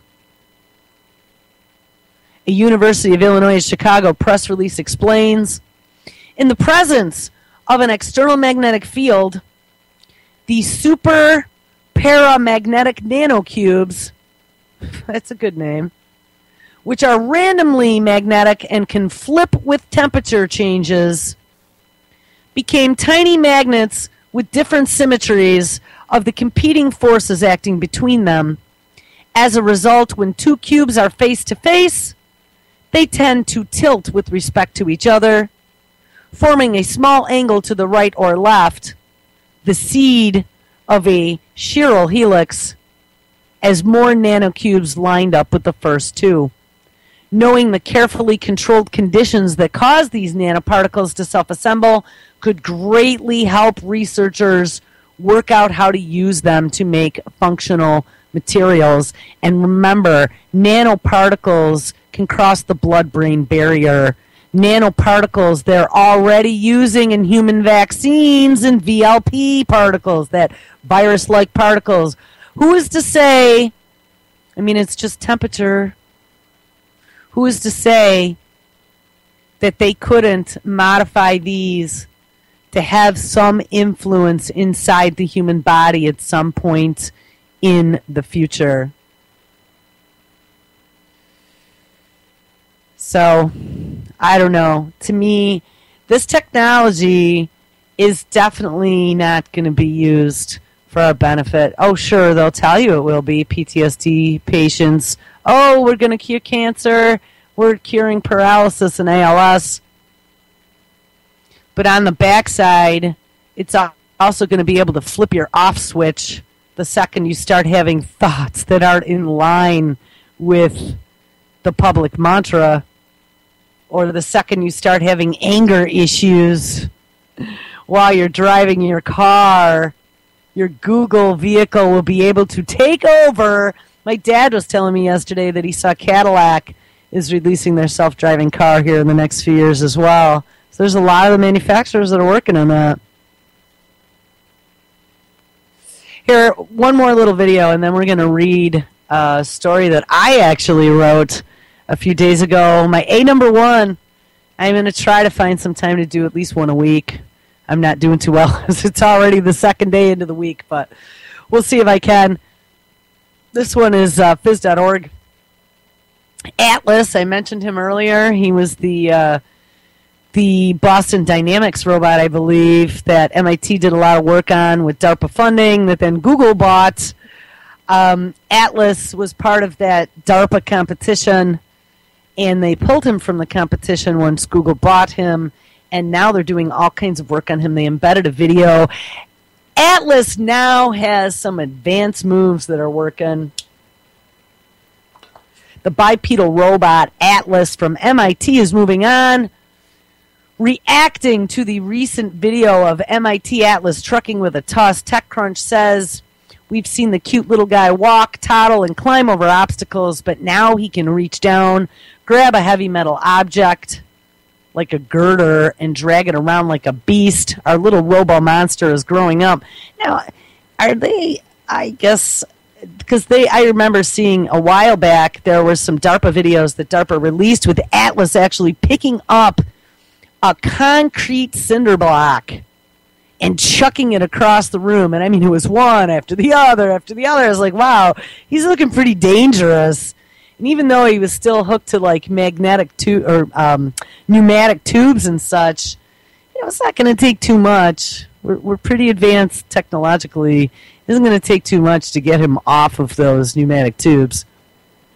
I know I wouldn't want to run into 1,000 of those marching down my street saying, "We are here, submit." The Gizmodo header was the most fitting. Quote, "The Atlas humanoid robot has advanced to the level of lazy teenager." Watching the video showing the robot in action from the DARPA Robotics Challenge team at MIT, one can appreciate the resonance of asking a teenager to take out the trash or ready for school. Atlas moves as slowly as it drags a big object around the spacious area. Yeah, but I don't think for long. I mean, they might be showing him moving around slow, but there's probably an accelerate button.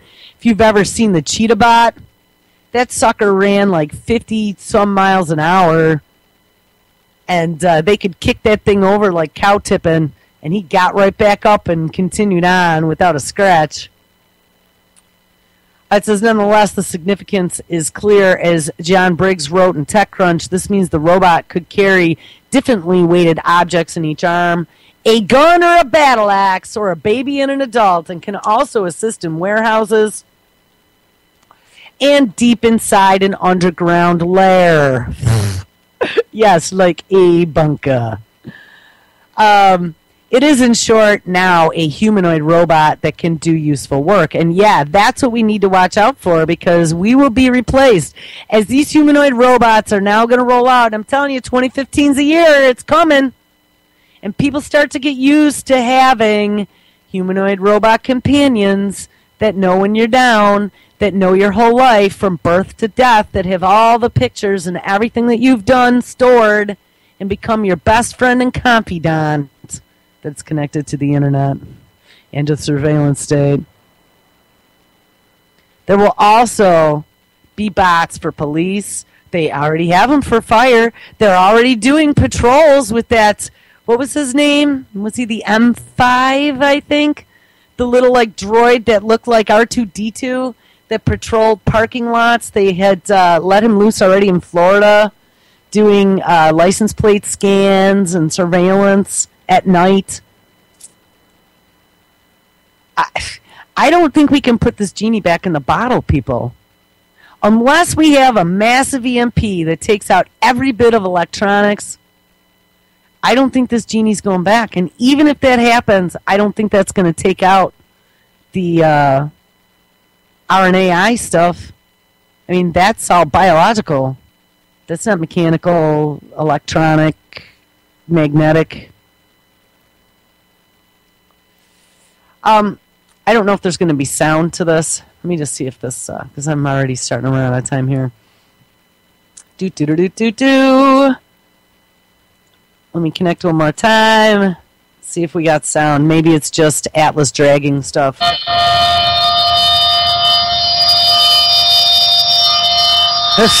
So is that Atlas? Pretty loud. Yeah, so he does nothing but make really loud noises and drags a girder across the floor. The MIT team has described Atlas saying that... Hold on, I got to disconnect again. This is such a pain in the ass. Describing him saying that articulate, sensate hands will enable Atlas to use tools designed for humans. Atlas includes 28 hydraulically actuated degrees of freedom, 2 hands, arms, legs, feet, and a torso. An articulated sensor head includes stereo cameras and a laser rangefinder. Atlas is powered from an off-board electrical power supply via a flexible tether. The team also noted on their homepage that in competition with 18 other academic and industry teams, they must enable the humanoid robot to walk over uneven terrain, climb stairs and ladders, enter and drive a small utility vehicle, handle debris and other objects, as well as use tools. Now remember, this DARPA Robotics Challenge, this is what gets me. I called this out before. This has been going on for a while. Utilizing poor college students who are unaware to help design and develop robots with DARPA funding to do DARPA dirty deeds. And these kids are just buying into it. It's great. It's an education. It's teaching them, to be part of the future. But DARPA's program was a robotics program. It was never designated. It was designated to national security. But then they came out and they said, oh, no, this program was developed to help Fukushima because we need to develop robots to go into those reactors. Notice that wasn't mentioned anywhere in the article. And as time goes on and things get more advanced, like those two robots that we listened to about just a little while ago, don't think that they're going to need hydraulics, because they don't. There are ones out there that don't need hydraulics. Like I said, look up Cheetah. Look up that big dog. Those things are walking freely on their own. They have all kinds of capabilities. They have FLIR. They have facial recognition. I mean, anything they can put onto a drone, grenade launchers included, they could put onto a bot. These bots could, one of the things I was seeing is, to help take care of the elderly. And, how do we know that in the guise of taking care of the elderly and our children, that they won't be providing like little flashes of light? We were just talking about all the brain control and being able to make your thoughts disappear and implant them with better ones for part of that PTSD research. Jibo flashes 3 quick flashes of light, boo, boo, boo, like in, what was that Will Smith movie with the aliens, Men in Black? And you just forgotten all the bad shit that the government did over the last 2 weeks. So, I don't know what else to say. So, self-assembling nanobots is the next thing that is coming. All right, I'm going to share a story with you now that we are at the less than 10-minute mark here. This is a story that I actually wrote, I believe, on Saturday. I got about 2 hours of quiet. I read a very, very, very disturbing, and some of you have already read it because I dropped it to you in chat, but I'll read it anyway. A very, very, very disturbing filing with the Cook County Court about a commander in the Chicago Police Department up on felony charges. It was posted up on Anti-Media. Wait, I'm going to do a refresh because I was actually pretty excited. Nick shared it around on Coplock and on his Anti-Media page, and I was pretty excited because... does it load?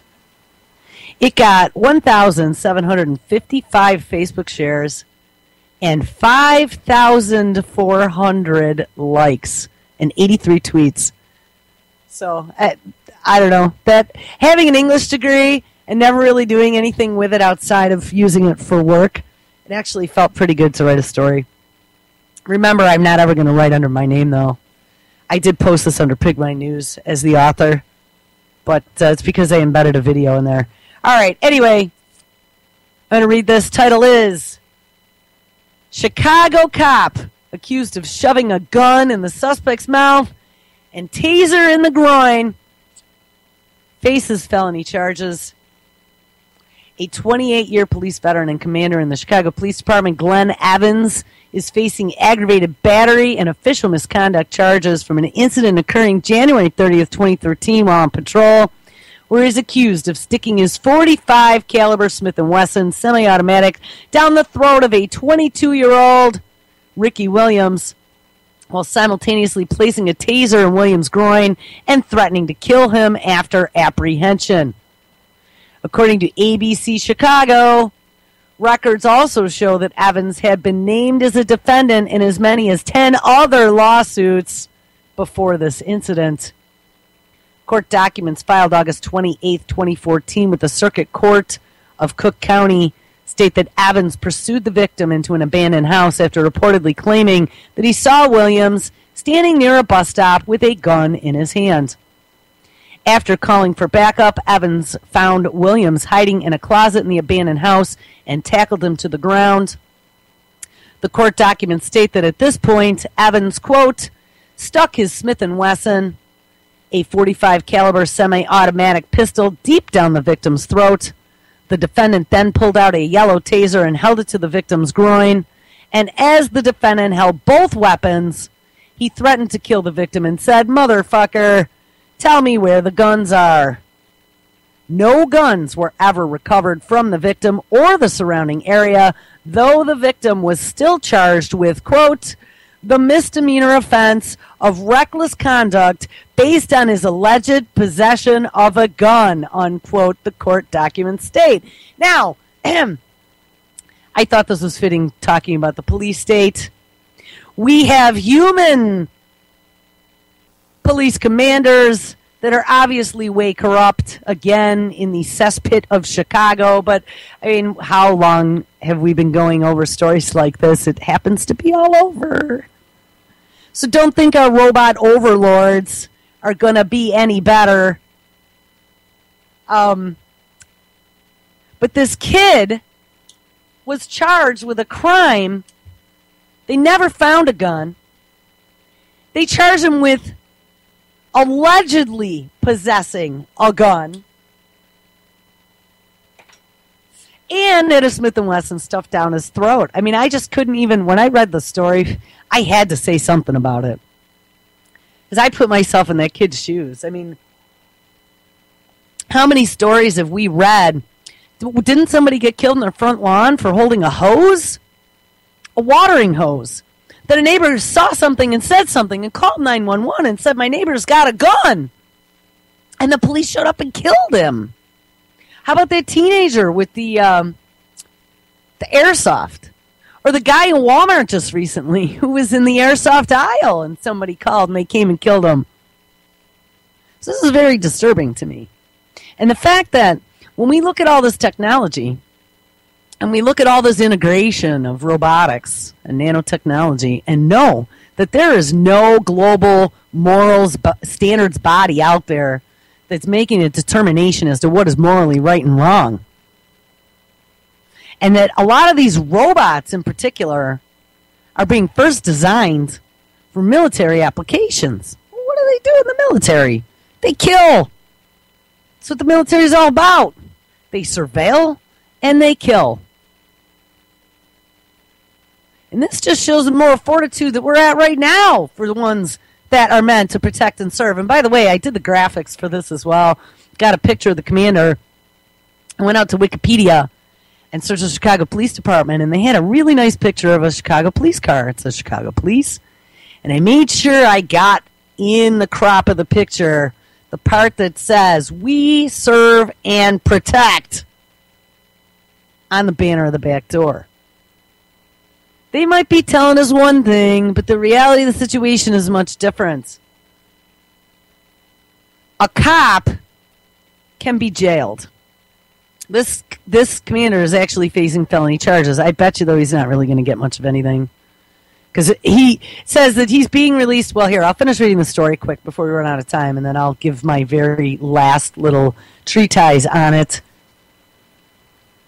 So again, no gun was ever recovered from the victim or the surrounding area, though the victim was still charged with, quote, the misdemeanor offense of reckless conduct based on his alleged possession of a gun, the court documents state. The arrest report of Williams did not state that he had resisted arrest or that any force had been used to take him down. On January 31st of 2013, the victim, Williams, filed a complaint with the Independent Police Review Authority outlining the allegations against Commander Evans. DNA swabs of Evans' firearm and from the victim were utilized in the investigation. According to court documents, a forensic scientist reported that both a major and a minor human DNA profile was found on the swab taken from the defendant's weapon. The major profile from that swab matched the victim's DNA profile. If convicted, Glenn Evans faces anywhere from probation to 5 years in prison for felony charges of aggravated battery and official misconduct. The court has recommended that Evans be released on bond with the conditions that he's barred from possessing any firearm and surrenders all that is in his possession. He is currently assigned to desk duty, according to the reports. Yes, though there are 10 other lawsuits before this incident. But here's the thing. Well, and the court case against the kid was dismissed when no officers appeared for his court case. He very easily could have ended up dead. This cop is probably going to get off. And with the future technology where they can now read minds, we've talked about thought crime, where they can now surveil you in any way, shape, or form with no explanation. And with them using artificial intelligence, maybe tomorrow we'll actually start delving into some of the artificial intelligence technology that is out there and some of the new stuff that's coming and some of the new solicitations by DARPA. You're not going to have a say in anything. It's going to be if they say you were doing something, then you were doing something. And you may die because of it. You will be imprisoned because of it. You will be mind wiped because of it. You might still be useful, so they won't necessarily kill you, but they'll just wipe all of those rebellious thoughts from your mind. Because, hey, the DSM says it's an illness, doesn't it? All right, guys, we have managed 2 more hours of me. Actually, it feels kind of good to be back in the saddle again. I definitely needed a little mental vacation, but I got to tell you, we need to understand this technology. And like I said yesterday, even though it's hard to understand, it doesn't mean it's not happening. And it means even more so that we need to wrap our brains around it and warn others. All right, up next, Mr. Kevin Blanche. So make sure you stick around. It is Tuesday night, too, so it's a great night for radio. We got Prepper Chicks After Dark, we got Primer Time, we got Continual Condition, we got G. Michael Huff, and we got the Ocelli Effect. And Mr. Jack Blood is back on the air. So we got a full day coming up. All right, everyone have a great Tuesday. I'll be around. Take care.